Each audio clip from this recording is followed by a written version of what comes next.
ஆப்பிரிக்க நாடுகளில் ஒன்றான போட்ஸ்வானாவில் மிகப்பெரிய வைரம் கண்டுபிடிக்கப்பட்டுள்ளது. விலை மதிப்புள்ள வைரங்கள் மிக அதிக அளவில் கிடைக்கும் நாடுகளில் போட்ஸ்வானா முதல் இடத்தில் உள்ளது. நிலத்தின் ஆழத்தில் புதைந்துள்ள வைரங்களை எடுப்பதற்காகவே அங்கு பல வைரச் சுரங்கங்கள் செயல்படுகின்றன. கராவே நகரத்தில் கனடாவின் லூக்ரா நிறுவனம் அகழ்வு பணி மேற்கொண்டு வரும் சுரங்கத்தில் மிகப்பெரிய வைரம் ஒன்று கிடைத்துள்ளது. இது அந்நாட்டின் அதிபர் மாசிசியின் பார்வைக்கு கொண்டு செல்லப்பட்டது. 2492 கேரட் மதிப்புள்ள இந்த வைரம் உலக அளவில் போட்ஸ்வானாவின் மதிப்பினை உயர்த்தி இருப்பதாக அதிபர் மாசிசி தெரிவித்தார். தென்னாப்பிரிக்காவில் 1905ஆம் ஆண்டு கண்டறியப்பட்ட 3106 கேரட் வைரம்தான் உலகத்திலேயே மிகப்பெரிய வைரமாகும்.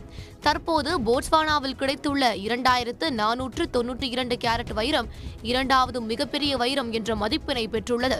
முறைப்படி பட்டை தீட்டும் பணிகள் நிறைவுற்றதும் இந்த வைரத்தின் உண்மையான மதிப்பு வெளியாகும் என்று எதிர்பார்க்கப்படுகிறது.